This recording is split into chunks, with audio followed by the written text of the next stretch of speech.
ওম শান্তি। বাংলায় আয়োজিত অনলাইন রাজযোগা মেডিটেশন কোর্সের ৮ম দিনে আপনাদের সকলকে স্বাগত। আমরা তো অনেক কিছু শুনলাম, অনেক কিছু জানলাম। আত্মদর্শন, পরমাত্ম দর্শন, এই সৃষ্টির চক্র কিভাবে ঘোরে সেই সব বিষয়ে জানলাম। এই সব কিছুর জ্ঞানদাতা কে? স্বয়ং পরমপিতা পরমাত্মা। পরমপিতা পরমাত্মা আমাদের যে জ্ঞান দিয়েছেন, আমরা আগেই শুনেছি, তিনি এসে সব শাস্ত্রের সার আমাদেরকে শোনান। আবার আমরা এও জানি যে গীতা স্বয়ং ভগবানের দেওয়া সেই জ্ঞান। তো আজ আমরা সর্বশ্রেষ্ঠ যে শাস্ত্র গীতা, সেই বিষয়ে আলোচনা করব, কারণ গীতাতেই সর্বপ্রথম রাজযোগের কথা উল্লেখ আছে, যেখানে স্বয়ং ভগবান আমাদেরকে রাজযোগের শিক্ষা দিয়েছেন।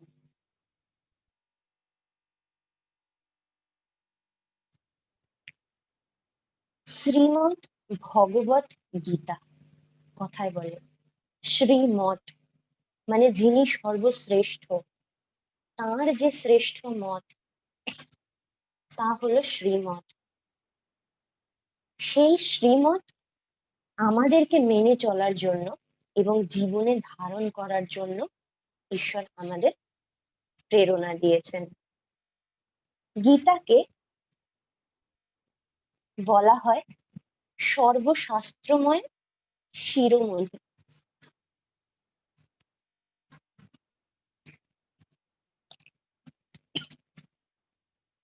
অর্থাৎ সর্বশ্রেষ্ঠ শাস্ত্র হলো শ্রীমৎ ভগবত গীতা। গীতাকে আমরা সাধারণত গান বলে থাকি, গীত। সেই জন্য গীতা যখন পাঠ করা হয়, খুব সুরের সাথে, একটা রিদিমের সাথে গীতা পাঠ করা হয়। যে কোনো সৎসঙ্গে যেখানে গীতা পাঠ করা হয়, সেখানে সবাই মিলে একত্রিত হয়ে গীতা শোনেন, গীতা উচ্চারণ করেন। কিন্তু ভগবান বলছেন গীতা উচ্চারণের শাস্ত্র নয়, গীতা আচরণের শাস্ত্র। অর্থাৎ আমাদের জীবনের গাইডলাইন গীতা, যেখানে আমি নিজেকে জানতে পারি, এই জীবনের মূল্যবোধ সম্পর্কে জানতে পারি, আর এই পুরো সৃষ্টির যিনি মালিক তার সম্পর্কে জানতে পারি। সেই জন্য দেখুন, আমরা যদি বড় বড় ব্যক্তিত্ব, মহান ব্যক্তিত্বদের দেখি, তারা গীতাকে নিজের জীবনের ভিত বানিয়েছিলেন। সবার প্রথমে স্বামীজি। তিনি যখন শিকাগো ধর্ম সম্মেলনে গেছিলেন, সেখানেও তিনি গীতা শাস্ত্রকেই উপস্থাপন করেছিলেন এবং নিজের জীবনে গীতাকে আচরণ বানিয়েছিলেন। আমরা মহাত্মা গান্ধীকে, সুভাষচন্দ্র বোসকে যদি দেখি, তারা প্রত্যেকে নিজের পকেটে গীতা রাখতেন। এমনকি ডক্টর এপিজে আব্দুল কালাম, তিনিও গীতা পড়তেন। অতএব গীতা সম্পর্কে এটাই বোঝা যায় যে গীতা কোনো পার্টিকুলার ধর্মের শাস্ত্র নয়। আমরা গীতাকে ধর্মগ্রন্থ বলি, কিন্তু গীতা ধর্ম নিরপেক্ষ। আমরা আগেও জানি যে গীতাতে উল্লেখ আছে সর্বধর্মাণি পরিত্যাজ্য মামেকম শরণম ব্রজ। অর্থাৎ পরমপিতা পরমাত্মা বলছেন, সব ধর্ম পরিত্যাগ করো। অর্থাৎ তিনি বলছেন যে গীতাতে তিনি যা বলছেন সেটা পার্টিকুলার কোনো ধর্মকে রিপ্রেজেন্ট করে না, সব মানুষের জন্য গীতা। গীতা হলো ডেইলি লাইফের একটা গাইডলাইন, যেটার উপরে ভিত্তি করে আমি আমার লাইফে রিফ্লেক্ট করতে পারি। সেই জন্য ইসলাম ধর্মের হওয়া সত্ত্বেও এপিজে আব্দুল কালাম গীতা শাস্ত্র পাঠ করতেন, কারণ তার থেকে তিনি তার ব্যক্তিগত জীবনে অনেক মূল্যবোধ ধারণ করেছেন। সেই জন্য আমরা গীতাতে কোনো দেবী দেবতার নামের উল্লেখ পাই না। এইবারে গীতা সম্পর্কে আমাদের মধ্যে অনেক প্রশ্ন জাগে যদি আমরা ভালোভাবে গীতা পাঠ করি। গীতাতে খুব সহজ রাজযোগের কথা বলা হয়েছে, অর্থাৎ জীবন যাপন শৈলীকে সহজ করা, টেনশন মুক্ত হওয়া এবং কর্মযোগের কথা বলা হয়েছে। গীতাকে সব শাস্ত্রের এবং মডার্ন সায়েন্সের মা বলা হয়, জননী, কারণ গীতা হলো বেস। গীতাতে যেমন ধর্মযুদ্ধের কথা বলা হয়েছে, ঠিক একইভাবে আমরা যদি দেখি খ্রিস্ট ধর্মে হোলি ওয়ারের কথা বলা হয়, ইসলাম ধর্মে কয়ামত। অর্থাৎ দেখতে গেলে সমস্ত ধর্মের বেস হলো গীতা, মূল্যবোধ। গীতা শুধুমাত্র প্রতিদিন যে আমরা অ্যাপ্লাই করব তাই নয়, আমাদের জীবনের বহু সমস্যাকে সমাধান করতে সাহায্য করে গীতা। সেই জন্যই মহাত্মা গান্ধী, সুভাষচন্দ্র বোস, এনাদেরকে দেখা গেছে সোশ্যাল ইস্যুস যেগুলো, সেগুলোকেও ওভারকাম করার জন্য তারা গীতার আধার নিয়েছেন। প্রত্যেকে গীতাকে তার নিজের আঙ্গিকে, নিজের প্রেক্ষাপটে আলাদা ভাবে দেখেছেন, যাচাই করেছেন, নিজের জীবনে তাকে গ্রহণ করেছেন। কিন্তু গীতা কার রচনা? কবে এই গীতার রচনা হয়েছিল? এই প্রশ্নগুলো আমাদের মনের ভেতরে নাড়া দেয় কি? কারণ বিগত 7 দিন ধরে আমরা যাবতীয় নলেজ যা গেইন করেছি, তাতে গীতা সম্পর্কে আমাদের মনে কিছু প্রশ্ন আসাটা খুব স্বাভাবিক। প্রথমত আমরা বলছি স্বয়ং পরম পিতা পরমাত্মা গীতা জ্ঞান আমাদের দিয়েছেন। ঈশ্বর, বলা হয় ঈশ্বরের সাথে যুক্ত রয়েছে অহিংসা পরম ধর্ম। এমনকি মহাত্মা গান্ধী, তিনিও অহিংসার পথ অবলম্বন করেছিলেন এবং তার জীবনের বেস ছিল গীতা।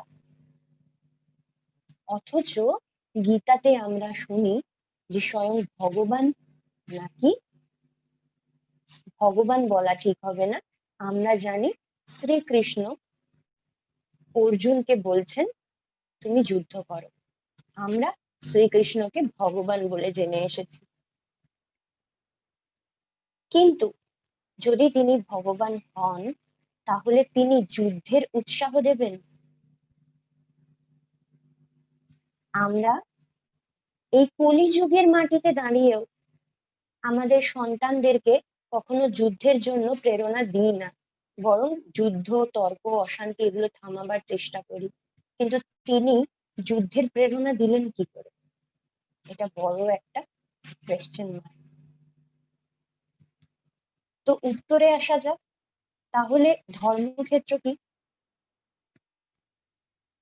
তো গীতার প্রথম শ্লোকে বলা হচ্ছে ধর্মক্ষেত্রে কুরুক্ষেত্রে, অর্থাৎ ধর্মক্ষেত্র একদিকে বলা হচ্ছে, একদিকে কুরুক্ষেত্র বলা হচ্ছে, যেখানে এই যুদ্ধ হয়েছিল।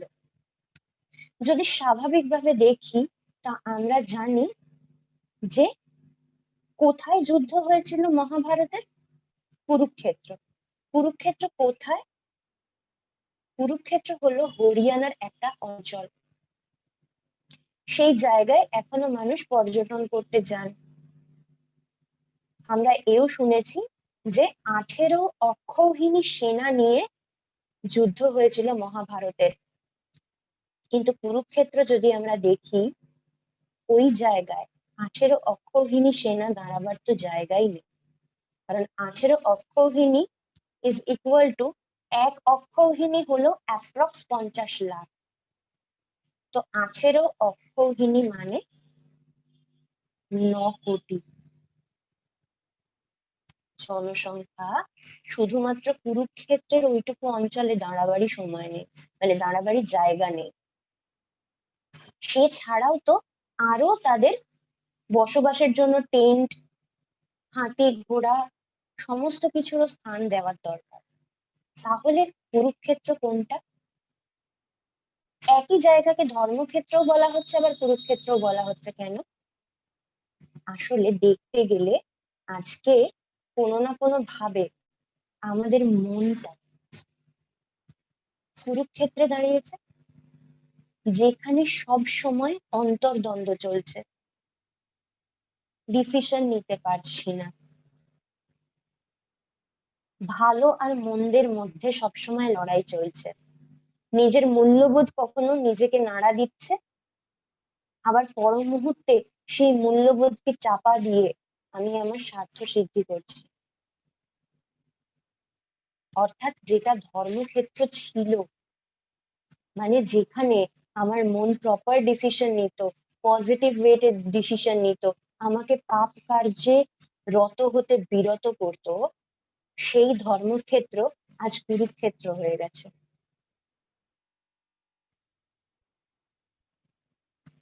এই যে ধর্মক্ষেত্র, সেখানে যুদ্ধ হয়েছিল কাদের এবং কি জন্য এই যুদ্ধ? যুদ্ধের মুখ্য কারণ হলো ইগো। যখন দুর্যোধনকে ব্যঙ্গ করেছিলেন দ্রৌপদী, তখন থেকে মনের ভেতরে ইগোর সূত্রপাত, যা যুদ্ধে দাঁড় করিয়েছে একই পরিবারের মানুষদেরকে। সেই সঙ্গে প্রপার্টি, সূচাগ্র সম মেদিনীও বিনা যুদ্ধে ছেড়ে দেব না। যদি দেখতে যাই কোন সময়ের ঘটনা এগুলো, আমরা বলি গীতা রচনা হয়েছিল দাপর যুগে। দাপর যুগ মানে সত্য ত্রেতা, 1250 বছর, 1250 বছর, 2500 বছর কেটে গেছে। তারপরে হচ্ছে দাপর যুগ।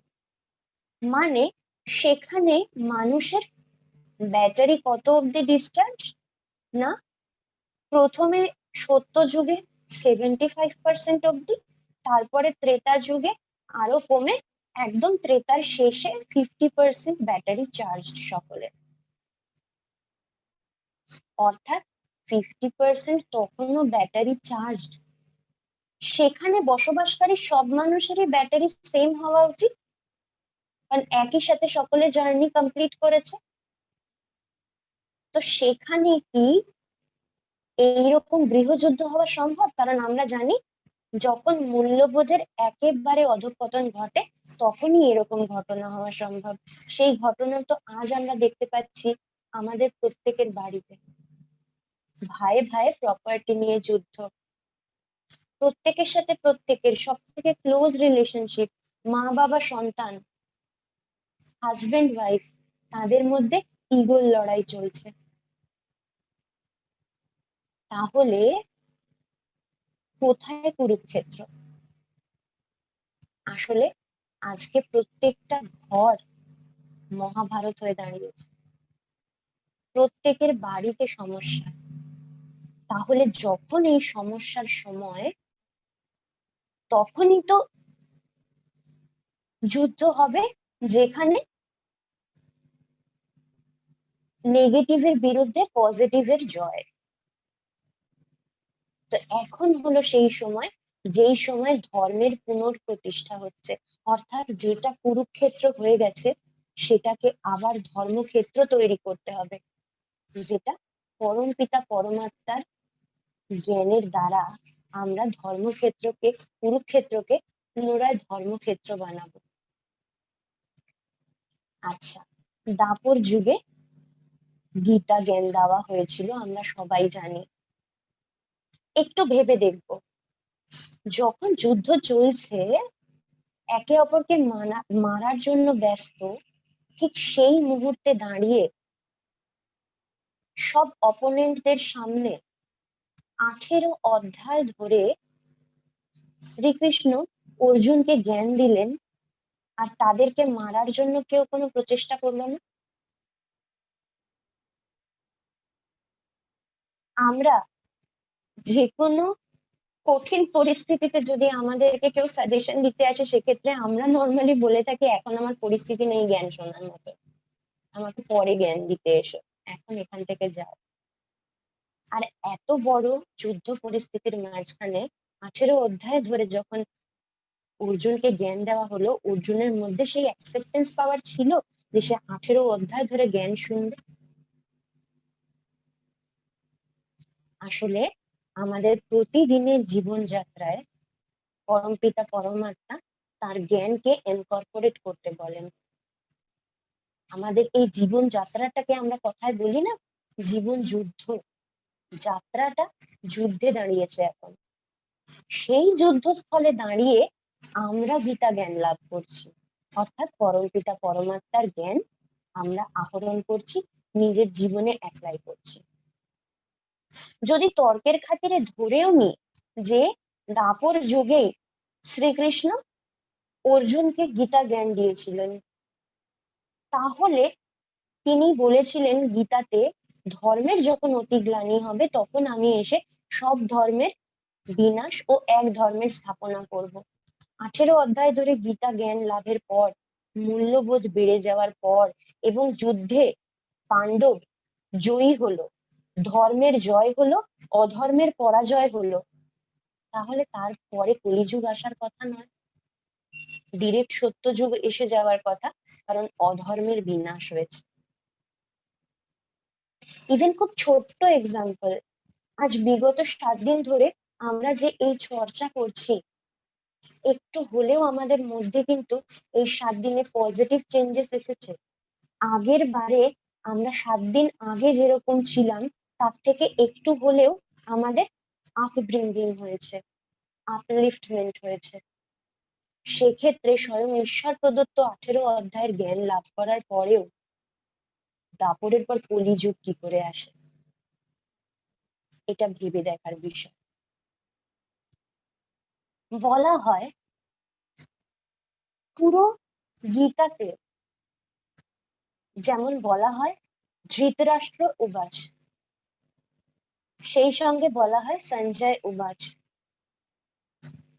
অর্জুন উবাচ, কিন্তু কোথাও শ্রীকৃষ্ণ উবাচ নেই, ভগবান উবাচ আছে। যদি শ্রীকৃষ্ণ ভগবান হতেন তাহলে তো এটা লেখা হতো শ্রীকৃষ্ণ ভগবান উবাচ, কিন্তু শ্রীকৃষ্ণ ভগবান উবাচ কোথাও লেখা নেই। আর আমরা যেদিন পরমপিতা পরমাত্মার পরিচয় পেয়েছি, সেদিনই আমরা জানতে পেরেছি যে তিনি ভগবান, যিনি সর্বশ্রেষ্ঠ, যিনি কোনো চক্রের মধ্যে আসেন না, যার জন্ম এবং মরণ, বা যিনি দেহ ধারণ করেন না, যার মা বাবা গুরু শিক্ষক নেই, যিনি সর্বোচ্চ সর্বোপরি। কিন্তু শ্রীকৃষ্ণের ক্ষেত্রে আমরা তাকে জন্মাতে দেখেছি, তার মৃত্যুরও কারণ আমরা জানি। তার বাবা মা তাকে শিক্ষা নিতে দেখা গেছে, গুরুকুলে যেতে দেখা গেছে, তিনি নিজেও কর্মফলের বাইরে নন। ঈশ্বর নিজে কর্ম করেন না, কর্ম করান, এবং কর্মের ফলও ভোগ করেন না। কিন্তু স্বয়ং শ্রীকৃষ্ণ তিনি কর্মফল ভোগ করেছেন, যার জন্য তিনি যখন মারা যান একজন সাধারণ ব্যাধের হাতে, কারণ তারও কর্মের ফল ছিল, পূর্বজন্মে তিনি হত্যা করেছিলেন, তার ফলস্বরূপ তাকেও এই শরীর ছাড়তে হয়। তো তাহলে তিনি কি করে ভগবান হন? আমরা যদি শ্রীকৃষ্ণের জন্ম বৃত্তান্ত দেখি, শ্রীকৃষ্ণের জন্ম বৃত্তান্ত নিয়ে কত কনফিউশন। তিনি কেউ বলছেন যে শ্রীকৃষ্ণ রাত্রিবেলা 12টার সময় জন্মগ্রহণ করেন, যখন জেল অটোমেটিক্যালি কারাগারের সব দরজা খুলে যায় এবং তাকে নিয়ে তার বাবা চলে আসেন এবং যদু বংশে তাকে দিয়ে দেন। আমরা একটু ভাববো, যখন কোনো পরিস্থিতিতে আমরা পড়ি, আমার বাচ্চাকে বা আমার সন্তানকে আমাকে অন্য কারোর কাছে দিতে হবে, সেক্ষেত্রে আমি কিরকম পরিবার চুজ করব? কোন পরিবারে আমি আমার বাচ্চাকে দেব? নিশ্চয়ই আমি যেরকম স্টেটাসের তার থেকে হায়ার স্টেটাসে আমি আমার সন্তানকে দেব, যাতে সে সেখানে সুরক্ষিত থাকে, ভালো থাকে। একজন রাজা তিনি তার সন্তানকে দিলেন যদু বংশে, যারা গোপালক। কি করে পসিবল? আসলে কারাগার খুলে গেল মানে, রাতের অন্ধকারে জন্ম মানে, আমরা জানি পরমপিতা পরমাত্মা জ্যোতির্বিন্দু তিনি আসেন আমাদেরকে অন্ধকার থেকে আলোর পথে নিয়ে যেতে, যার জন্য আমরা শিবরাত্রি পালন করি। তো যখন তিনি এসে আমাদের জ্ঞানের আলো প্রদান করেন, তখন কারাগার খুলে যায়। কারাগার মানে ওই শরীর, যেটাকে আমরা বলেছি খাঁচা, খাঁচার ভেতর অচিন পাখি, সেই খাঁচার দরজা খুলে গেল। আমি আত্মা মুক্ত হলাম, অর্থাৎ আমি সোল কনসিয়াস হলাম, বডি কনসিয়াস আমার নষ্ট হয়ে গেল। আর যখন বডি কনসিয়াসনেস নষ্ট হয়, তখন তার সাথে সাথে 5 বিকার, অর্থাৎ কাম, ক্রোধ, লোভ, মোহ, অহংকার, এইগুলোর থেকেও আমার মুক্তি হয়। আসলে এই 5টা বিকার নাগপাশ, যা আমাকে জড়িয়ে রেখেছে কারাগারের শিকলের মতো, সেখান থেকে আমার মুক্তি। আবার বলা হয় শ্রীকৃষ্ণ একটা বড় সাগরের মধ্যে অশ্বত্থ পাতায় করে ভেসে এসেছেন। কি করে? কারণ অশ্বত্থ পাতা আমরা যদি উপর থেকে এরিয়াল ভিউ দেখি ভারতের, তাহলে ভারতের মানচিত্রতে দেখতে গেলে অনেকটা অশ্বত্থ পাতার মতন সে। আর যখন সত্যযুগ, তখন তো অবিভক্ত ভারত, উপর থেকে দেখতে অবিকল অশ্বত্থ পাতার মতন। তো এটা হলো একটা সিম্বল। আমরা জানি শাস্ত্র আমাদের সিম্বলিক ওয়েতে কিছু বোঝাবার চেষ্টা করে। তো ভারতেই শ্রীকৃষ্ণের জন্ম হবে, এখান থেকে আমরাই দিব্য গুণ ধারণ করব, করে ভবিষ্যৎ দুনিয়ায় রাজপুত্র রাজকন্যা হয়ে জন্মাবো। প্রজাপিতা ব্রহ্মা, যিনি ঈশ্বর প্রদত্ত এই জ্ঞান অর্জন করেছেন, তিনি সেখানের প্রথম রাজপুত্র হয়ে জন্মাবেন। শ্রীকৃষ্ণ, লক্ষ্মী নারায়ণ আমরা জানি সেগুলো একটা পোস্ট এবং পজিশন সত্যযুগের, সেখানে গিয়ে জন্মগ্রহণ হবে। এটা বোঝাবার জন্য যে ভারতেই শ্রীকৃষ্ণের জন্ম হবে। শ্রীকৃষ্ণ হলো সত্যযুগের ফার্স্ট প্রিন্স। তো সেই জন্য বলা হয় অশ্বত্থ পাতায় এসে এসেছে। তারপরে শ্রীকৃষ্ণ কি করেছেন? তিনি যদু বংশে জন্মগ্রহণ করেছেন। সেখানে ছোটবেলা থেকেই তার আচরণ যদি আমরা শুনে থাকি, তাহলে আজকের বর্তমান দুনিয়াতেও যদি কোনো মানুষের, মানে কলিযুগ যেখানে সব ধরনের পাপ কর্ম করা সম্ভব, সেইখানে দাঁড়িয়ে যদি কোনো মানুষের ব্যক্তিত্ব বা ক্যারেক্টার শ্রীকৃষ্ণের মতো হয়, তাহলে সেই ক্ষেত্রে আমরা তাকে ভালো বলে মেনে নেব না। আর শ্রীকৃষ্ণকে দেখানো হয়েছে যাকে আমরা আমাদের আদর্শ মনে করছি, যিনি জ্ঞান দিয়েছেন আমাদের 18 অধ্যায় ধরে, আমার জীবন চর্চা, এরকম কোনো ব্যক্তি যদি আমার কাছে এসে আমাকে জ্ঞান দেয়, তাহলে আমি সবার আগে বলবো নিজের জীবনে জ্ঞান অ্যাপ্লাই করো, তারপর অন্যকে দিতে এসো। কেন? কারণ প্রথম থেকেই দেখানো হয়েছে তিনি চুরি করে মাখন খেতেন, এবং নিজে খেতেন না, দলবল নিয়ে একসাথে মাখন চুরি করে খেতেন। প্রথম প্রশ্ন, যিনি যদু বংশের অর্থাৎ গো পালন করেই যা জীবনযাত্রা হয়, সেখানে তো দুধ ঘি মাখনের বন্যা, আলাদা করে চুরি করে খাওয়ার কি দরকার? তার কোনো প্রয়োজনই নেই। বিশেষত যিনি যে ভোগ বিলাস ঐশ্বর্য বারবার পান, তার সেটাতে রুচি থাকে না। ছোটবেলা থেকে মাখন খেয়ে বড় হওয়া শ্রীকৃষ্ণ, তার পক্ষে অন্যের কাছে গিয়ে মাখন চুরি করে খাওয়ার কোনো প্রশ্ন ওঠে না। তাহলে কি আসলে স্বয়ং পরমপিতা পরমাত্মা জ্ঞান রূপী মাখন আমাদের তুলে দিচ্ছেন? কাকে সবার প্রথমে দিচ্ছেন?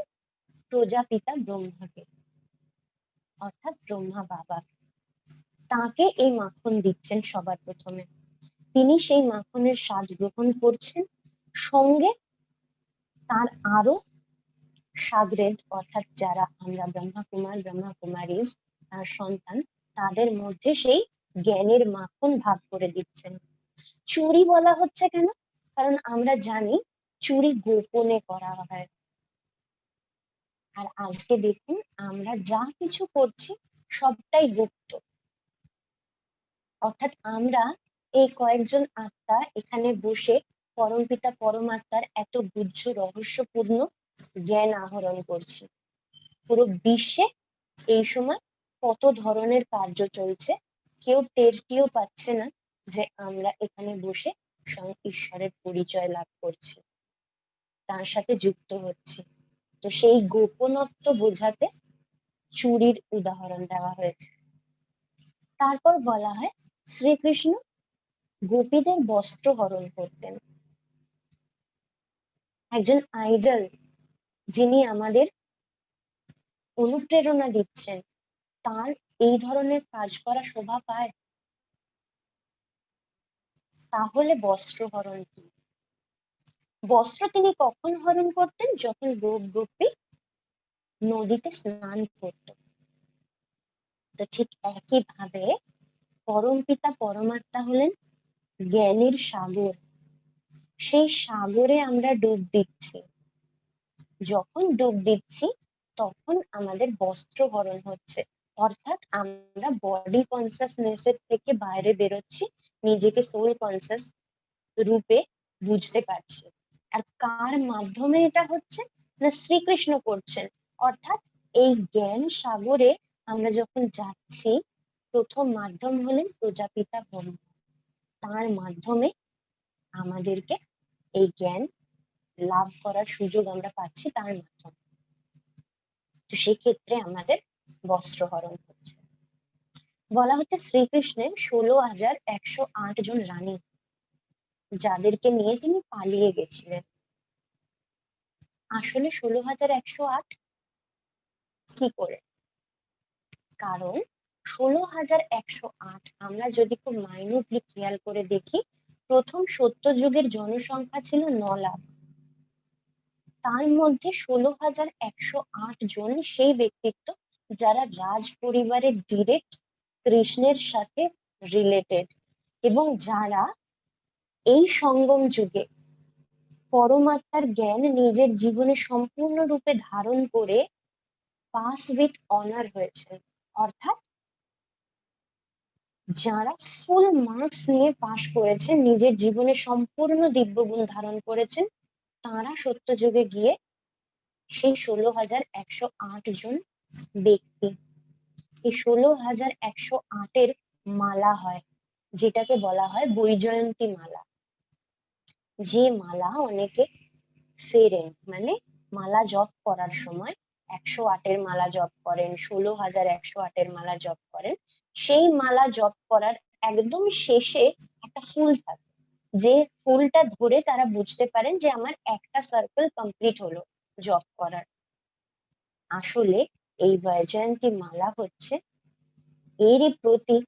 ওই ফুলটা হলো লাল রঙের পরমপিতা পরমাত্মা, যার জ্ঞানের মাধ্যমে 16,108 জন আত্মা সফল হয়ে মালায় গাঁথা হয়েছেন, অর্থাৎ পূজনীয় লায়ক হয়েছেন, যাদের পূজা হচ্ছে, যাদের স্মরণ করা হচ্ছে, সেই 16,108। আমাদেরও টার্গেট হলো সেই 16,108 জনের মধ্যে একজন হওয়া। পরমপিতা পরমাত্মা বলছেন এটাই আমাদের এম অবজেক্ট, সর্বশ্রেষ্ঠ হওয়া। এইবারে আমরা শ্রীকৃষ্ণ সম্পর্কে পুরোটাই জানতে পারলাম। এবারে আসি কৌরব এবং পাণ্ডব। কে কৌরব এবং কে পাণ্ডব? কৌরব এবং পাণ্ডবের মধ্যে যুদ্ধ হয়েছিল।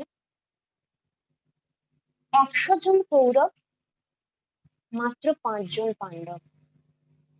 ফেয়ার নয় যুদ্ধ। তো বলা হয় যখন যুদ্ধ শুরু হবে, যুদ্ধ সূচনার সময়, সূচনার আগের দিন শ্রীকৃষ্ণের কাছে দুর্যোধন এবং অর্জুন দুজনেই গেছেন। শ্রীকৃষ্ণ শুয়েছিলেন, দুর্যোধন প্রথমে আসে, এসে শ্রীকৃষ্ণের মাথার পাশে বসে, আর অর্জুন পরবর্তীকালে এসে শ্রীকৃষ্ণের পায়ের কাছে বসেন। ঘুম থেকে উঠে শ্রীকৃষ্ণ প্রথমে অর্জুনকে দেখতে পান এবং তিনি বলেন কি দরকার। কিন্তু দুর্যোধন প্রতিবাদ করে বলেন আমি প্রথমে এসেছি, আমার আগে আরজি শোনা হোক, তারপরে অর্জুনের আরজি শোনা হবে। তখন তিনি রাজি হলেন, ঠিক আছে। অফার করা হলো যে আমাদের সাহায্য চাই শ্রীকৃষ্ণের। শ্রীকৃষ্ণ তখন বললেন যে আমার দুটো অফারিং আছে, কে কোনটা চুজ করবে? তো দুর্যোধন বললেন অবশ্যই আমি বড়, আমি আগে এসেছি, আমি আগে চুজ করব। ঠিক আছে, দুটো অপশন দেওয়া হলো। অপশন হলো এক পক্ষে শ্রীকৃষ্ণের 18 অক্ষৌহিণী সেনা থাকবে, আর অন্য পক্ষে শ্রীকৃষ্ণ স্বয়ং থাকবেন, কিন্তু তিনি কোনো অস্ত্র ধারণ করবেন না। তখন দুর্যোধন মনে মনে ভাবলেন যে শ্রীকৃষ্ণ যদি তার 18 অক্ষৌহিণী সেনা আমাকে দিয়ে দেয়, তো এত সেনা জোরে আমি তো অবশ্যই যুদ্ধ জিতে যায়। কিন্তু অর্জুন সেকেন্ড অপশন গ্রহণ করলো। কেন? কারণ গীতাতে উল্লেখ আছে অন্তকালে বিপরীত বুদ্ধি বিনশ্যন্তি, প্রীত বুদ্ধি বিজয়ন্তি। তো বিনাশকাল অর্থাৎ যুদ্ধের আগ মুহূর্তে প্রীত বুদ্ধি হলো মানে ঈশ্বরের প্রতি ভাবনা, শ্রদ্ধা এবং বিশ্বাস অর্জুনের ছিল। যতই তিনি জানুক যে শ্রীকৃষ্ণ অস্ত্র গ্রহণ করবেন না, তা সত্ত্বেও তার ভরসা ছিল যে আমার সাথে স্বয়ং ভগবান আছে, তাহলে আমার বিজয় নিশ্চিত। সেই জন্য প্রীত বুদ্ধি বিজয়ন্তী, আর বিপরীত বুদ্ধি বিনশ্যন্তি। মানে দুর্যোধন ভুল সিদ্ধান্ত নিয়ে বিপদে পড়লেন। তা আমরাও এরকম অনেক সময় আমাদের নিজেদের জীবনে সঠিক সিদ্ধান্ত নিতে পারি না, ধর্মের পথে সিদ্ধান্ত নিতে পারি না।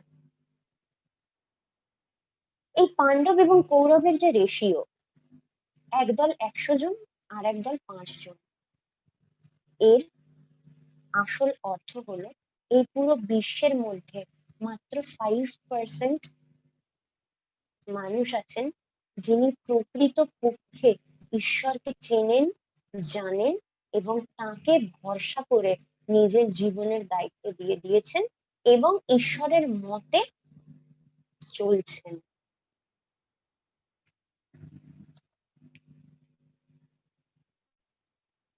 এই পাণ্ডবদের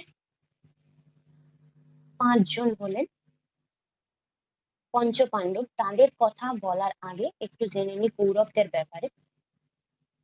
কৌরবদের মধ্যে যে ব্যক্তিত্বদের দেখতে পাওয়া যায়, প্রথমত সেই ব্যক্তিত্বদেরকে নিয়ে আমরা যদি একটু গভীরে আলোচনা করি, সবার প্রথমে আমরা দেখতে পাই ধৃতরাষ্ট্র, যিনি অন্ধ। নামটা একটুখানি ভালোভাবে আমরা খেয়াল করব, ধৃত রাষ্ট্র, অর্থাৎ যার রাষ্ট্র ধৃত, মানে নিজের অধিকারে নেই যার রাজত্ব, পরাধীন। কিসে পরাধীন? সন্তানের মোহে। তার চোখ অন্ধ, ফিজিক্যাল অন্ধত্ব নয়। আজকে এই ধৃতরাষ্ট্র কিছুটা আমাদের রিপ্রেজেন্ট করছে নাকি? কারণ আজকে সন্তান মোহে আমরাও অন্ধ এমন হয়ে যাই যে অনেক সময় তারা যদি কোনো ভুল পদক্ষেপ নেয় সেটাকেও আমরা সাপোর্ট করি এবং সেটাকে ধামা চাপা দিয়ে দেওয়ার চেষ্টা করি, যাতে সেটা বাইরে না বেরোয়, লিক আউট না হয়। বাট সেটা করার ফলে তাকে আমরা কি প্রেরণা দিলাম? যে তুমি একবার ভুল করেছো, সেটা আমরা চেপে নিয়েছি, তার মানে তুমি আবার ভুল করতে পারো, আমরা তোমায় একইভাবে সাপোর্ট করব। ধৃতরাষ্ট্র তিনি সভায় বসেছিলেন যখন দ্রৌপদীর বস্ত্রহরণ হচ্ছিল, কিন্তু তিনি কোনো প্রতিবাদ করেননি, অর্থাৎ অন্যায়কে তিনি সহ্য করেছেন। পরবর্তীকালে নিজেরই সন্তানের সর্বনাশ তাকে দেখতে হয়েছে। ধৃতরাষ্ট্র অর্থাৎ নিজের এই যে শরীর, এই যে রাজত্ব, তার উপরে তার নিজের কোনো কন্ট্রোল নেই, মানে ইন্দ্রিয় নিজের বশে না। 2 নম্বর, আমরা যদি তার স্ত্রীকে দেখি, তিনি কি করেছেন? হাজবেন্ড দৃষ্টিহীন, তিনি নিজেও চোখে কাপড় বেঁধে নিয়েছেন। আমরা তো জেনারেলি জানি যে যদি হাজবেন্ডের কোনো সমস্যা হয় তাহলে তাকে আমি হেল্প করতে পারি, তার কমজোরিকে আমি আমার স্ট্রেংথ দিয়ে মেকআপ করতে পারি। তো গান্ধারী ধৃতরাষ্ট্রের দৃষ্টি হতে পারতেন, কিন্তু তিনি কি করলেন? চোখ বেঁধে নিলেন। অর্থাৎ এটা এটাই রিপ্রেজেন্ট করছে যে ধৃতরাষ্ট্র বিবেকহীন ছিলেন, তার মধ্যে বিবেক ছিল না। তিনি সন্তান স্নেহে অন্ধ ছিলেন, কিন্তু গান্ধারীর মধ্যে বিবেক বলে কিছু ছিল। তিনি জাজমেন্ট করতে পারতেন, ভুল ঠিকের সিদ্ধান্ত নিতে পারতেন, কিন্তু তা সত্ত্বেও তিনি সেটা উপেক্ষা করে সিদ্ধান্ত নিলেন যে আমি দেখেও এগুলো দেখবো না, উপেক্ষা করব। অর্থাৎ আমরা আমাদের পরিবারেও অনেক সময় এরকম করে থাকি, নিজের ফ্যামিলির ভুলগুলোকে দেখেও সেগুলোকে মুখ বুজে সহ্য করে নিই, কখনো তার বিরুদ্ধে দাঁড়িয়ে বলি না যে এটা করা ঠিক নয়। একইভাবে যদি ধৃতরাষ্ট্র আর গান্ধারীকে আমাদের মন এবং বুদ্ধির সাথে তুলনা করা হয়, তাহলে সেক্ষেত্রে মন অন্ধ আর বুদ্ধি বিবেকহীন হয়ে গেছে। এর পরবর্তীকালে আমরা দেখতে পাই শকুনিকে। তার ক্যারেক্টার কি ছিল? প্রত্যেকের মধ্যে মিসআন্ডারস্ট্যান্ডিং তৈরি করা। আজকে এরকম ব্যক্তিত্ব আমরা আমাদের আশেপাশে অনেককেই দেখতে পারি, যারা মানুষকে মিসগাইড করে। এর ছাড়াও কৌরবদের যে 100 জন ভাই বোন, 1 জন বোন আর 100 জন ভাই, টোটাল 101 জন, তাদের প্রত্যেকের যদি নামগুলো শুনি, নামগুলো খুব অদ্ভুত। দুর্যোধন, দুঃশাসন, দুষ্কর্ণ, দুর্মুখ, এই নামগুলো, এবং একমাত্র বোন দুঃশীলা। যদি দেখি এরকম ধরনের নাম আজকের দিনে আমরা কখনো দিই না।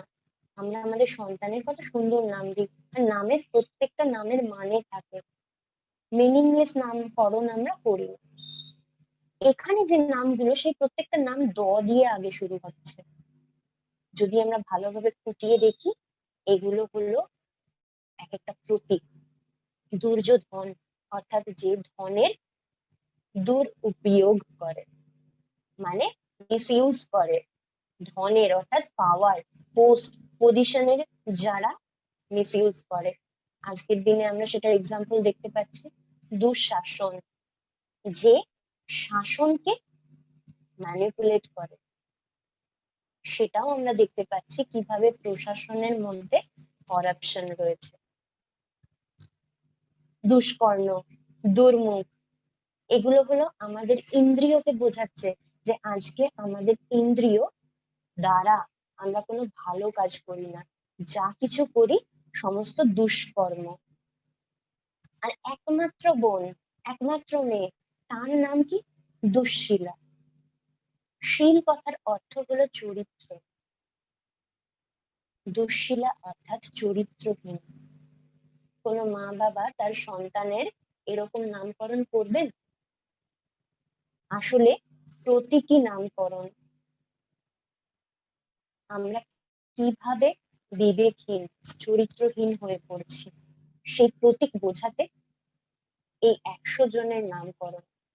আপনারা যদি নেটে সার্চ করেন এই 100 জনের নাম, তাহলে আপনারা নামগুলো সব পেয়ে যাবেন। একটু বসে ভাববেন যে এই 100 রকমের দুষ্কর্ম আমরা আমাদের জীবনে কখন কখন করে থাকি। পাণ্ডব, এবার পঞ্চ পাণ্ডবে আসা যায়। পঞ্চ পাণ্ডব কি করেছিলেন? না, 5 জন, যুধিষ্ঠির, ভীম, অর্জুন, নকুল এবং সহদেব। যখন দ্রৌপদীর সাথে বিবাহের পর তারা বাড়ি ফিরে আসেন, তখন বলা হয় 5 জনে ভাগ করে নাও, অর্থাৎ দ্রৌপদীর 5 জন স্বামী। স্বামী আমরা অনেক সময় বলি বর, দ্রৌপদীর 5 বর। বর শব্দের আরেক অর্থ হলো বরদান, মানে আশীর্বাদ। শাস্ত্রে বলা হয় দ্রৌপদী পূর্ব জন্মে শিবের আরাধনা করেছিলেন এবং শিবের কাছে বর প্রাপ্ত হয়েছিলেন 5টা। সেই 5 বর রিপ্রেজেন্ট করছে এই পঞ্চ পাণ্ডবকে। দ্যাট ডাজন্ট মিন যে ফিজিক্যাল 5 জন স্বামী দ্রৌপদীর ছিল। দেখতে গেলে আজ আমরা সবাই দ্রৌপদী, কারণ আমাদেরও এই 5টা আশীর্বাদ ঈশ্বর দ্বারা প্রদত্ত। আমাদের কাছেও এই 5 বর আছে। কি কি? যুধিষ্ঠির। যুধিষ্ঠিরের মানে হলো যুদ্ধক্ষেত্রে যিনি স্থির, অর্থাৎ ইনার স্ট্রেংথ, মন। মন আমরা রাজযোগ মেডিটেশনের মাধ্যমে স্থির করতে পারি যে কোনো বিপদজনক পরিস্থিতিতে, অর্থাৎ যুদ্ধের মতন ভয়ঙ্কর ভয়াবহ পরিস্থিতির মধ্যেও নিজেকে স্থির রাখা।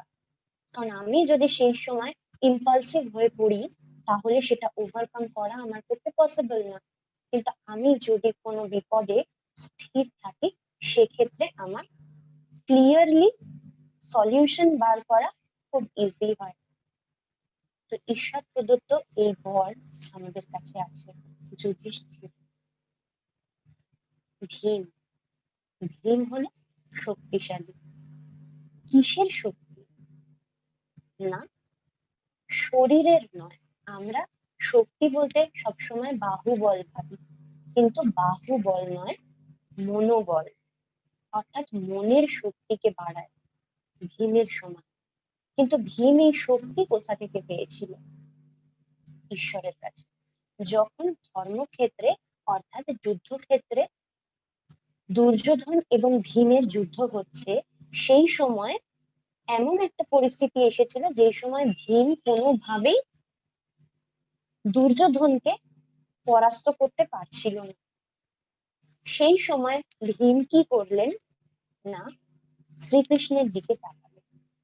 শ্রীকৃষ্ণ তখন তাকে ইশারা দিলেন যে জানুতে মারো, দুর্যোধনের জানুতে, জঙ্ঘায় মারো, তাহলে তার পরাজয় হবে এবং সেই অনুযায়ী পরাজিত করলেন ভীম দুর্যোধনকে। এই পুরো ঘটনার সিম্বল যে কোনো যুদ্ধ পরিস্থিতিতে, কঠিন পরিস্থিতিতে যদি আমরা স্থির চিত্তে ভগবানের শরণাপন্ন হয়ে তার দিকে তাকিয়ে থাকি, তাহলে তার কাছ থেকে যে রেসপন্স পাবো সেটা আমাকে এই পরিস্থিতিকে ওভারকাম করার জন্য অনেক বেশি হেল্প করবে। স্থির চিত্তে, সেই সঙ্গে মনের জোরের সাথে ঈশ্বরের প্রতি একাগ্র হতে হবে। অর্জুন, অর্জুন অর্থাৎ যে অর্জন করে, কি অর্জন করে না, আজ আমরা সবাই অর্জুন, ঈশ্বর প্রদত্ত জ্ঞান অর্জন করছি। অর্জুনের বিশেষতা কি ছিল? অর্জুন লক্ষ্যে স্থির। পুরো গাছের মধ্যে পাখি, সেই পাখির চোখ, শুধুমাত্র তার দৃষ্টি সেই পাখির চোখের উপরেই ছিল, অর্থাৎ লক্ষ্যে স্থির। কিন্তু সেটা কি করে সম্ভব? না, একদিন অর্জুন দেখছেন রাত্রির অন্ধকারে রান্নাঘর থেকে আওয়াজ আসছে। অর্জুন ছুটে গেলেন, হঠাৎ করে গিয়ে দেখছেন অন্ধকারের মধ্যে ভীম বসে পায়েস। তো ভীমকে জিজ্ঞেস করলো যে কি করে রাতের অন্ধকারে তুমি টের পেয়ে গেলে কোথায় পায়েস রাখা আছে, আর সেই পায়েস তুমি ডিরেক্ট মুখেই বা পুড়ছো কি করে? অন্ধকারে তো হাত নাক কান কিছুই দেখা যাচ্ছে না। তখন ভীম তাকে বললেন যে এই হলো আমার প্রথমত আগ্রহের জিনিস, দ্বিতীয়ত এত বছরের অভ্যেস, যে অভ্যেসে আজ আমি পারফেক্ট হয়ে গেছি। তো আমাদের তারপরের থেকে অর্জুন বুঝতে পারলেন যে লক্ষ্য স্থির করার জন্য প্রথমত আগ্রহের প্রয়োজন, আর দ্বিতীয়ত অভ্যেসের প্রয়োজন। তো পরমপিতা পরমাত্মা বলছেন রাজযোগ মেডিটেশন করতে গেলেও সবার আগে আগ্রহের প্রয়োজন, ঈশ্বরকে ভালোবাসার দরকার। এবং একবার যখন আমি এই পথে হাঁটা শুরু করে দিয়েছি, তখন আমার লক্ষ্যে স্থির থাকা দরকার যে আমি এই পথেই হাঁটবো, এই পথ থেকে আবার পুরোনো পথে ফিরে যাব না। কারণ পুরোনো পথে অনেক ধাক্কা খেয়েই না এই পথে এসেছি, সেখান থেকে আবার পুরোনো পথে ফিরে যাওয়ার কোনো মানে হয় না। অর্জুনের পরে নকুল, নকুল, যদি বলি নো কুল, কুল মানে বংশ। আমরা কোনো পার্টিকুলার বংশের, একটাই বংশ, ঈশ্বরীয় বংশ, ঈশ্বরের বংশ, কারণ আমরা সবাই ঈশ্বরের সন্তান। আর নকুল অর্থাৎ যে নকল করে, কাকে নকল করে? প্রজাপিতা ব্রহ্মা বাবা, তিনি তার নিজের লাইফ দিয়ে আমাদের এক্সাম্পল দেখিয়ে গেছেন ত্যাগ, তপস্যা এবং সাধনা কাকে বলে। ঈশ্বরের প্রতি এতটাই আগ্রহ যে নিজের 60 বছর বয়সে নিজের সম্পূর্ণ সংসার, বৈভব, ঐশ্বর্য সবকিছুকে ত্যাগ করে, মায়া ত্যাগ করে, নিজের সমস্ত সম্পত্তি ঈশ্বরের কাজে লিখে দিয়ে নিজের তন মন ধন, অর্থাৎ শরীর, মন এবং নিজের যাবতীয় সম্পত্তি সবকিছু ঈশ্বরের নামে অর্পণ করে দেওয়া খুব সহজ ব্যাপার, এক সেকেন্ডে। তাও আমাদেরকে তাকে ফলো করা উচিত। সরি।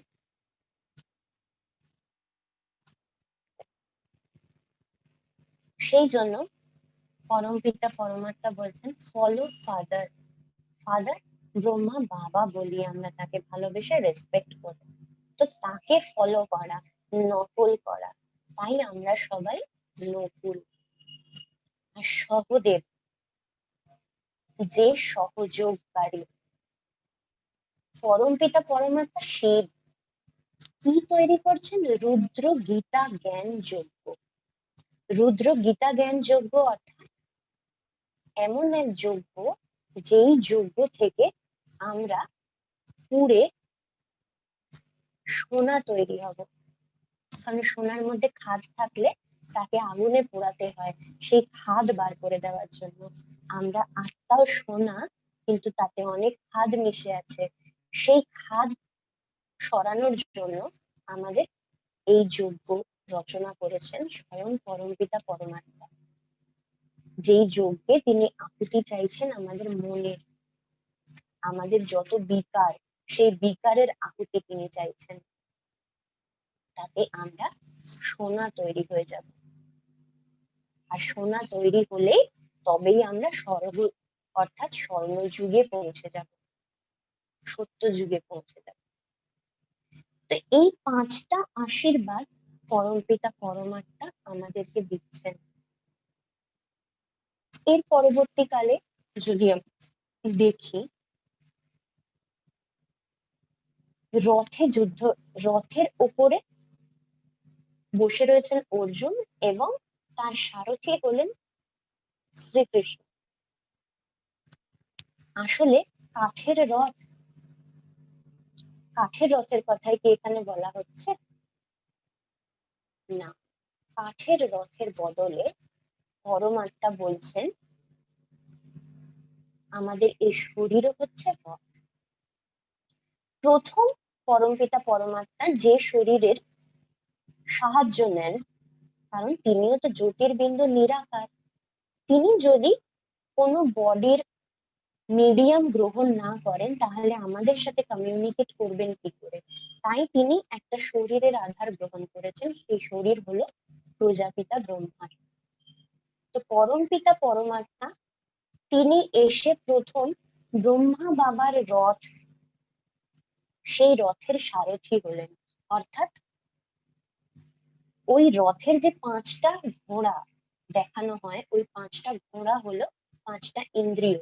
সেই 5টা ইন্দ্রিয়কে পরমপিতা পরমাত্মা এসে সংযত করলেন, অর্থাৎ তার লাগাম টানলেন, রাশ ধরলেন। সেই জন্য বলা হচ্ছে ভাগীরথ, অর্থাৎ ভাগ্যশালী রথ। যেই রথ পরমপিতা পরমাত্মা ব্যবহার করছেন। সেই জন্য আমরা শিবের মন্দিরে দেখি নন্দী, ষাঁড়, পুরুষ। তো পরমপিতা পরমাত্মা শিব বাবা তিনিও এসে যে রথ ধারণ করলেন, সেই রথ হলো একটা পুরুষ শরীর, প্রজাপিতা ব্রহ্মা বাবার শরীর। তার ইঙ্গিত বোঝাতেই ষাঁড়ের কথা বলা হয়। ষাঁড়ের ওপরে সওয়ারি করতে অর্থাৎ যাত্রা করতে দেখা যায় শিবকে। তো এই সব কিছু হলো প্রতীক। শ্রীকৃষ্ণ কাঠের বাঁশি বাজান, যেই বাঁশির আওয়াজ শুনে গোপ গোপীরা দূর থেকে ছুটে আসে। আসলে কাঠের বাঁশি একটা ইনস্ট্রুমেন্ট, সেই ইনস্ট্রুমেন্ট থেকে কিরম আওয়াজ বেরোবে সেটা ডিপেন্ড করছে যে সেই ইনস্ট্রুমেন্টকে বাজাচ্ছে। তো ঠিক পরমপিতা পরমাত্মা অ্যাজ আ ইনস্ট্রুমেন্ট ব্রহ্মা বাবাকে ব্যবহার করছেন এবং তার মাধ্যমে তিনি গীতা জ্ঞান দিচ্ছেন। সেই জন্য কাঠের বাঁশি প্রতীক হিসেবে ব্যবহার করা হচ্ছে। আর সেই শব্দ শুনে আমরা গোপ গোপী অর্থাৎ ব্রহ্মা কুমার ব্রহ্মা কুমারী অর্থাৎ আপনারাও সবাই ছুটে আসছেন। আমরা ছুটে আসছি ঈশ্বর প্রদত্ত জ্ঞানের যে মিষ্টি ধ্বনি, সেই ধ্বনি শোনার জন্য। তো এই সব প্রতীক হলো গীতার। কারণ যদি আমরা খুব মাইনরলি খেয়াল করি, গীতার রচনা সম্পর্কে কনফিউশন আছে। বলা হয় সবার প্রথমে মহাভারতের আসল নাম ছিল জয়া সংহিতা, জয় সংহিতা। এবং আমরা শুনেছি যে এই মহাভারত রচনা করেছেন কিভাবে, কিভাবে রচনা হলো না, মহর্ষি বেদব্যাস হঠাৎ করে সাক্ষাৎকার পাওয়া শুরু করলেন। তো তিনি বললেন আমি সাক্ষাৎকার করতে করতে নিজে লিখতে পারবো না, কারণ আমি দেখছি একটা জিনিস, ভিজুয়ালাইজেশন করছি, সেটা করতে করতে লেখা পসিবল নয়। তখন তিনি গণেশের শরণাপন্ন হলেন যে গণেশ সেটা লিপিবদ্ধ করবেন। এইবারে আমরা ভেবে দেখব যে একজন দেখছে, নিজের মতো করে বুঝছে, সে আরেকজনকে বলছে, সে সেটাকে লিখছে, অ্যাকিউরেসি কতটা? তারপরে বলা হয় ধীরে ধীরে যখন এই জয় সংহিতা লেখা হয় তাতে ৮,৮০০ শ্লোক ছিল, পরবর্তীকালে এটার নাম হয় বিজয়, তারপরে ভারত, তারপরে মহাভারত, এবং বলা হয় ১,০০,০০০ শ্লোক। তার মধ্যে থেকে ৭০০ শ্লোক বার করে নিয়ে গীতার রচনা, মানে একটা ছোট্ট অংশ। আবার মহাভারতের কিছু শ্লোক উপনিষদের রিপিটেশন আছে, উপনিষদের শ্লোক পুরাণের রিপিটেশন আছে। আমাদের যত স্ক্রিপচার আছে সেই স্ক্রিপচারের প্রপার কে তৈরি করেছেন, কে লিখেছেন, সেটার কিন্তু তথ্য প্রমাণ নেই। তো সেই জন্যই পরমপিতা পরমাত্মা এসে আমাদের এই সারটা পুরোপুরি বোঝাচ্ছেন যে কি হিসেবে এই শাস্ত্র গ্রন্থের রচনা। এই সমস্ত শাস্ত্র গ্রন্থ প্রথমত রচনা হয়েছিল ত্রেতা যুগ, দ্বাপর যুগ থেকে। তাই আমরা ধরে নিয়েছি দ্বাপর যুগেই শ্রীকৃষ্ণ এসেছেন, দ্বাপর যুগেই সবকিছু হয়েছে। আসলে শ্রীকৃষ্ণ সত্য যুগে, কিন্তু দ্বাপর যুগ থেকে যেহেতু ধর্মসত্তা রাজ্য সত্তা আলাদা হয়ে যায়, যেহেতু মানুষ সোল কনসিয়াস থেকে বডি কনসিয়াস হয়ে যায় এবং তাদের মধ্যে খিদে বাড়তে থাকে মুক্তির জন্য, এবং তারা ঈশ্বরের খোঁজ করা শুরু করেন, তখনই মানুষকে গাইডলাইন দেওয়ার জন্য এই শাস্ত্র গ্রন্থের রচনা হয়। কিন্তু শাস্ত্র গ্রন্থের রচনা মানেই এটা নয় যে সেই জ্ঞান সেই সময় দেওয়া হয়েছিল। আসলে এই সঙ্গম যুগে পরমপিতা পরমাত্মা এসে আমাদেরকে এই জ্ঞান দিচ্ছেন। কারণ আমরা জানি যে যখন সোল ওয়ার্ল্ড থেকে ডিরেক্ট কিছু সোল এই পৃথিবীতে পার্ট প্লে করতে আসে, তারা তখন 100% চার্জড, তারা অলরেডি পরমপিতা পরমাত্মার কাছ থেকে আসছেন, সেহেতু তাদের মধ্যে পরমপিতা পরমাত্মার সম্পর্কে যে নলেজটা সেটা অনেক বেশি প্রমিনেন্ট। তো তারা যখন আসছেন দ্বাপর যুগে, সেই সময় তাদের ঈশ্বরের কথা অনেক বেশি মনে আছে। বাকি যারা অলরেডি সত্যযুগ থেকে এসছে তাদের তো তখন ব্যাটারি অলমোস্ট 50% এর কাছাকাছি পৌঁছে গেছে। তো যারা শাস্ত্র রচনা করছেন তারা তখন সবে সবে 100% ব্যাটারি নিয়ে ঈশ্বরের জ্ঞান নিয়ে এসেছেন। তাই তাদের পক্ষে এই শাস্ত্র রচনা করা অনেক বেশি ইজি। বাট এই শাস্ত্রের যে মুখ্য জ্ঞান, সেই জ্ঞান দান করেছেন স্বয়ং পরমপিতা পরমাত্মা। তাই জন্য ভগবান বাচ। তাই জন্য আমরা দেখলাম গীতাতে আসলে আমরা কি কি বেনিফিট পাই। গীতা হলো আমাদেরকে অন্ধকার থেকে আলোর পথে নিয়ে যায়, পজিটিভের সাথে নেগেটিভের যুদ্ধে পজিটিভকে জয় করতে শেখায়। এই সবকিছু ঘটে আমাদের এখানে। সেই জন্য বলা হয় ভগবান কোনোদিন শত্রুর সাথেও শত্রুতা করেন না, তিনি যুদ্ধের প্রেরণা কখনোই দেবেন না। তিনি আমাদের অন্ধকার থেকে আলোর পথে নিয়ে যেতে এসেছেন, কিন্তু কোনো খারাপ কাজ কখনোই পজিটিভ রেজাল্ট দিতে পারে না। আর আমরা জানি যুদ্ধ করা মানে যে যুদ্ধ হিংসার পথে, মারামারি, সেই যুদ্ধ কখনো ভালো ফল দিতে পারে না। তাই ঈশ্বরের পক্ষেও আমাদেরকে যুদ্ধের প্রেরণা দেওয়া পসিবল নয়। তিনি আমাদের গাইডলাইন দিচ্ছেন সেই যুদ্ধ পরিস্থিতি থেকে বেরোনোর জন্য। এই জন্য আমরা গীতার মাধ্যমে নিজেকে জানতে পারি, যেখানে গীতাতে বলা হয়েছে যে আমি আত্মা, আমি অজর অমর অবিনাশী, এই ক্ষেত্র অর্থাৎ এই শরীর, তার আমি ক্ষেত্রজ্ঞ, আমি মালিক, এবং আমাকে না অগ্নি জ্বালাতে পারে, বায়ু শুকাতে পারে, জল ভেজাতে পারে, না অস্ত্র শস্ত্র কাটতে পারে। আমরা নিজের সম্পর্কে জানতে পারি, আমার ভেতরের ইনার স্ট্রেংথ সম্পর্কে জানতে পারি, আমার মধ্যে সেলফ কনফিডেন্স আসে গীতা জ্ঞানের মাধ্যমে। আমরা নলেজফুল হই, কারণ আমরা সত্যকে জানতে পারি। আমরা জানি গড ইজ ট্রুথ, সত্য, তিনি কখনো মিথ্যে বলেন না। তো তিনি বলছেন, গীতা জ্ঞানদাতা তিনি স্বয়ং নিজে।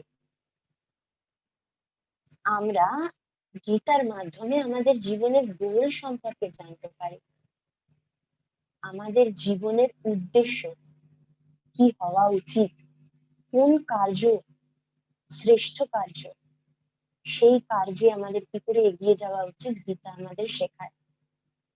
আমাদের লাইফ স্টাইলকে পাল্টে দেয়, আমাদের লাইফের কোয়ালিটিকে এনহ্যান্স করে, আর প্রকৃতপক্ষে স্বাধীনতা যাকে বলে, আমাদেরকে স্বাধীনতা প্রদান করে। কোন স্বাধীনতা? না এই খাঁচার ভেতরের যে পাখি, যে প্রতি মুহূর্তে বন্ধন অনুভব করছে, সে স্বাধীন হলো। কি করে স্বাধীন হলো? সোল কনসিয়াসনেস এর মাধ্যমে, যে এই বডি আমার একটা বস্ত্র, একটা কস্টিউম, আজকে আমার কাছে রয়েছে, কাল আমার কাছে থাকবে না। এক ভদ্রলোক মারা যাওয়ার সময় তার ছেলেকে বলে গেছেন যে আমি মারা যাওয়ার পর আমাকে একটা মোজা আছে, খুব প্রিয় মোজা, যদিও সেটা খুব পুরনো এবং ফেটে নষ্ট হয়ে গেছে, আমি মারা যাওয়ার পর সেটা আমাকে পরিয়ে দেবে। মারা যাওয়ার পর যখন তাকে সেটা পরানো চেষ্টা করছে তার ছেলে, তখন বহু পণ্ডিত তাকে বিধান দিলেন যে এটা নিয়ম নেই, মৃতদেহের শরীরে কোনো বস্ত্র থাকবে না, আর বিশেষ করে এই পুরনো বস্ত্র তো কখনোই দেওয়া যাবে না। অনেক চেষ্টার পর যখন ফেড আপ তার ছেলে যে আমার বাবার শেষ ইচ্ছা আমি পূর্ণ করতে পারলাম না, তখন তার বাবার এক বন্ধু এসে সেই ব্যক্তিকে একটা চিঠি দেয়। সেই চিঠির মধ্যে তার বাবার তার পুত্রের প্রতি একটা ছোট্ট শিক্ষা লেখা ছিল, যে তোমাকে আজকে আমি বোধহয় বোঝাতে পেরেছি যে মানুষ যাওয়ার সময় একটা ছোট্ট ছেঁড়া পুরনো মোজাও সঙ্গে নিয়ে যেতে পারলো না, অর্থাৎ আমি সঙ্গে করে কিছুই নিয়ে যেতে পারলাম না। তাহলে আমরা সারা জীবন ধরে যা কিছু অর্জন করছি, যেটার পেছনে পাগলের মতো ছুটে চলেছি, প্রকৃতপক্ষে তার মূল্য আছে? আজ আমরা বস্তুকে মূল্য দিচ্ছি, পোস্ট পজিশনকে মূল্য দিচ্ছি, ব্যক্তির মূল্য হারিয়ে যাচ্ছে। কিন্তু এক্সকিউজ দিচ্ছি, এই ব্যক্তির জন্য তো আমি এগুলো করছি, পরিবারের মানুষকে ভালো রাখার জন্য আমি এগুলো করছি। বাট খুব ভালোভাবে ফুটিয়ে বিচার করে দেখতে হবে, সত্যিই কি পরিবারের জন্য করছি, না কোথাও আমার ডিজায়ার এর মধ্যে লুকিয়ে আছে, আমি এর পেছনে ছুটে চলেছি, অ্যাডিক্টেড হয়ে গেছি। তো আমাদের প্রপার লিবার্টি দেয় গীতা। তো গীতা জ্ঞান আমরা আজকে জানতে পারলাম যে কিভাবে আমরা আমাদের নিজেদের উপরে নিজেদেরকে রিফ্লেক্ট করতে পারি, নিজের মুখোমুখি হতে পারি। কারণ এতদিন আমাদের মধ্যে সেই সাহসই ছিল না নিজের মুখোমুখি হওয়া। আজকে একদম নিরপেক্ষ ভাবে নিজের দোষগুলোকে নিজের সামনে তুলে ধরবো। আর রাজযোগ মেডিটেশন অর্থাৎ পরমপিতা পরমাত্মার যে জ্ঞান আমাদের মধ্যে পজিটিভিটিকে সাস্টেইন করতে সাহায্য করে, অর্থাৎ সবসময়ের জন্য পজিটিভ, পার্টিকুলার একটা পরিস্থিতিতে পজিটিভ নয়, অল টাইম পজিটিভ থাকতে আমাদেরকে গীতা সাহায্য করে। তো আজকে আমরা জানলাম প্রকৃত গীতা, যাকে সর্বশাস্ত্রের জননী বলা হয়। কেন জননী বলা হয়? কারণ গীতা মা একটা বাচ্চাকে, একটা সন্তানকে তার মা যেমন ছোট থেকে সুন্দরভাবে গড়ে তোলেন, মা হলেন শিল্পী, একটা ছোট পাথরকে মূর্তিতে কি করে পরিণত করবেন সেটা মা জানেন। গীতা ঠিক সেইভাবে আমাদের জীবনকে একটা সাধারণ কম দামি পাথর থেকে মূর্তিতে গড়ে তোলে। সেই জন্য গীতা হলো সর্বশাস্ত্রের জননী, আর সেই সর্বশাস্ত্রের যে জননী গীতা, সেই গীতার জ্ঞানদাতা হলেন স্বয়ং আমাদের গীতা পরমপিতা পরম।